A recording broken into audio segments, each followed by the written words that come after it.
Hello friends, welcome to Agrigiri channel. আজ আমি সঙ্গে আছি সম্বিত। গত ভিডিওতে আমরা বিসিকেভি ইউবিকেভির অ্যাডমিশন প্রসিডিওর কাট অফ ইত্যাদি নিয়ে আলোচনা করেছি। আজ আমাদের আলোচনার বিষয় হলো আফটার এইচএস কেন আমরা এগ্রিকালচার পড়ব, দিন দিন এগ্রিকালচার কেন এত ডিমান্ডিং হচ্ছে, details subjects, course duration, all ইন্ডিয়ার কোথায় কোথায় এগ্রিকালচার পড়ানো হয়, জব প্রসপেক্টস ইত্যাদি নিয়ে। অর্থাৎ এগ্রিকালচার আফটার এইচএস কেন বেনিফিশিয়াল, এটাই আজ আমাদের বিষয়বস্তু।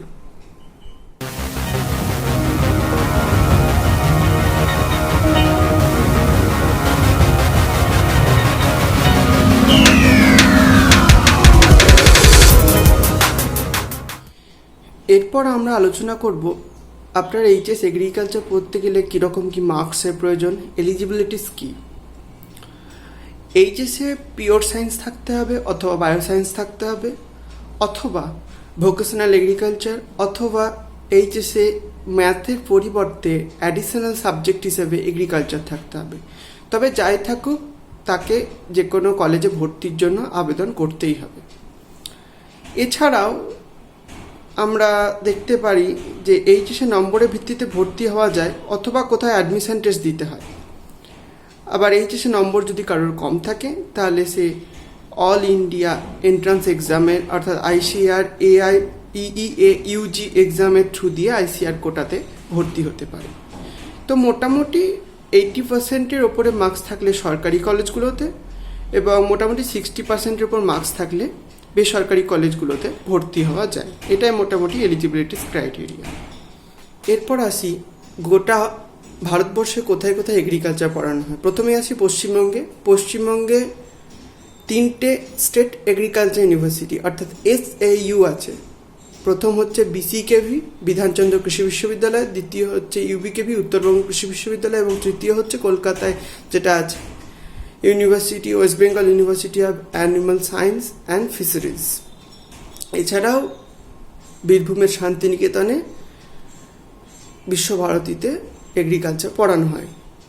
ওয়েস্ট বেঙ্গলের বাইরে দিল্লিতে রয়েছে IRI, বিহারে রয়েছে বিহার এগ্রিকালচার ইউনিভার্সিটি, তামিলনাড়ুতে রয়েছে তামিলনাড়ু এগ্রিকালচার ইউনিভার্সিটি, উড়িষ্যাতে রয়েছে, তাছাড়াও রয়েছে GB Pant agriculture university, Banaras Hindu university সহ আরও অন্যান্য নামকরা কিছু ইউনিভার্সিটি যেখানে এগ্রিকালচার পড়ানো হয়ে থাকে। ভর্তির ক্ষেত্রে বলে রাখি, বেশিরভাগ ক্ষেত্রেই এইচএসের মার্কসের বেসিসে ভর্তি হওয়া যায়। আর কিছু সিট থাকে যেখানে আইসিআরের এআইইএ ইউজি এক্সাম দিয়ে ভর্তি হওয়া যায়। সেটা আমরা আগে আলোচনা করেছি, ডেসক্রিপশন বক্স থেকে তোমরা দেখে নিতে পারো। আর ওয়েস্ট বেঙ্গলের বাইরে ইউনিভার্সিটিগুলোতে এন্ট্রান্স নেওয়ার জন্য সেখানে অবশ্যই আইসিআরের এন্ট্রান্স এক্সাম দিয়ে ভর্তি হতে হবে।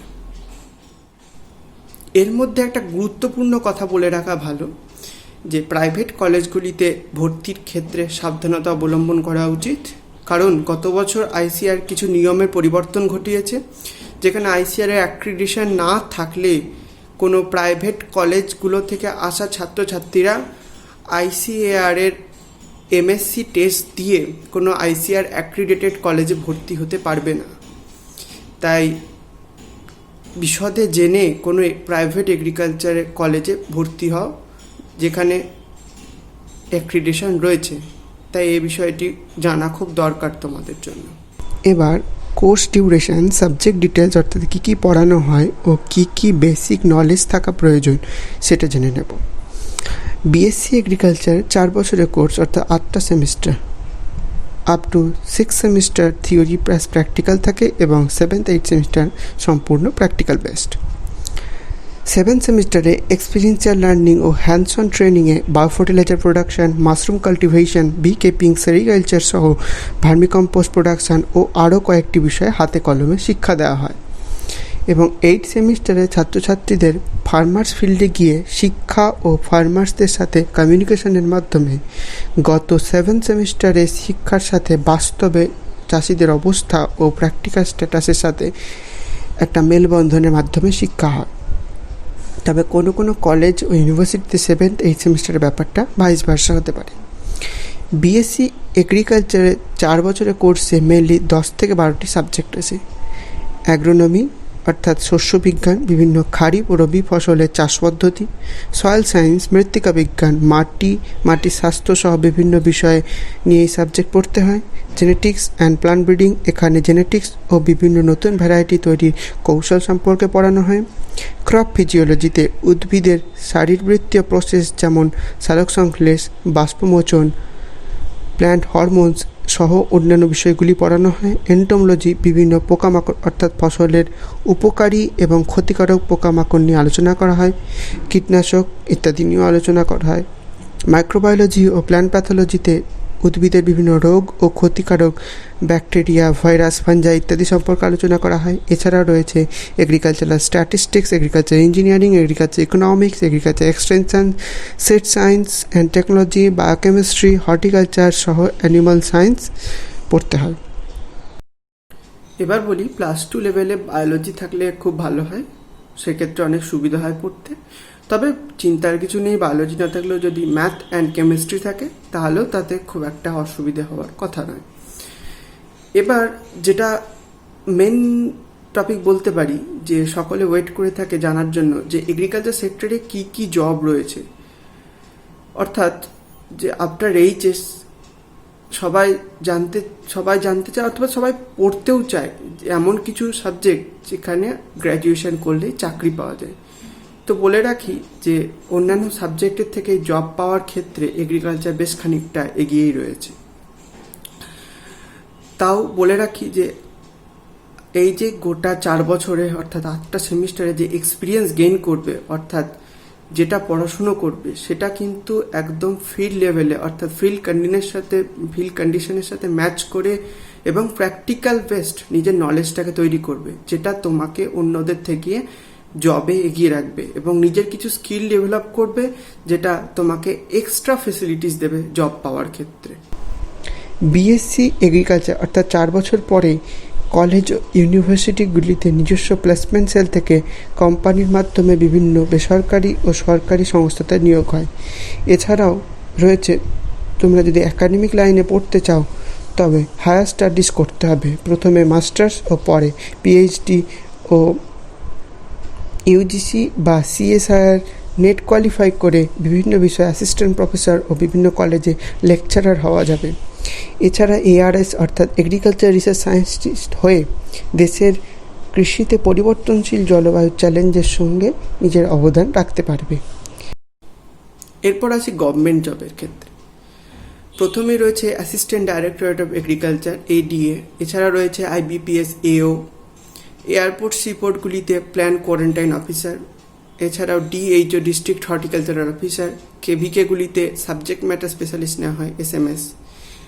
এই জবগুলি এক্সক্লুসিভলি ফর এগ্রিকালচারাল স্টুডেন্টস।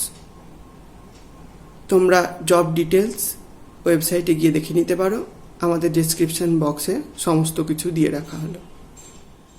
এরপর আসি প্রাইভেট সেক্টর জবের ক্ষেত্রে। প্রথমেই আসি ব্যাংকে এগ্রিকালচার ফিল্ড অফিসার এএফও, এছাড়াও রয়েছে জুনিয়র এগ্রিকালচার অ্যাসোসিয়েট, তাছাড়াও রয়েছে রুরাল ডেভেলপমেন্ট অফিসার। এগুলি এক্সক্লুসিভলি ফর এগ্রিকালচারাল স্টুডেন্টস।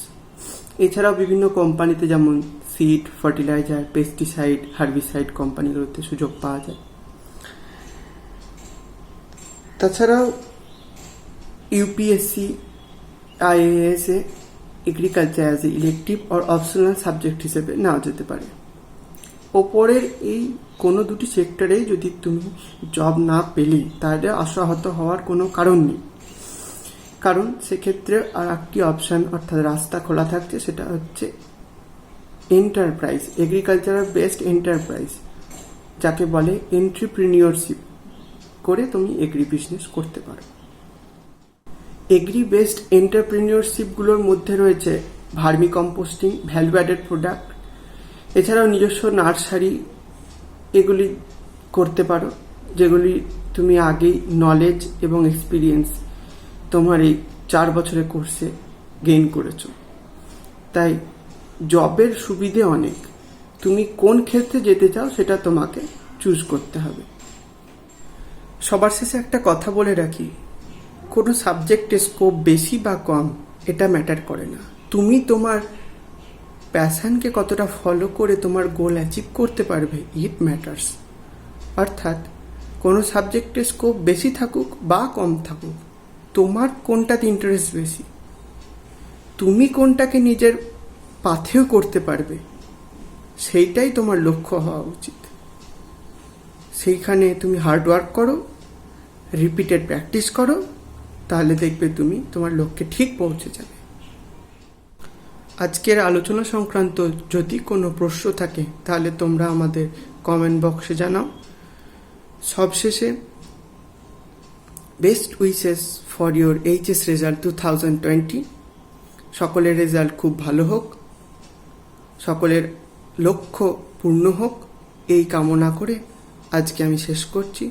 সকলে ভালো থাকবেন, সুস্থ থাকবেন। ধন্যবাদ, নমস্কার।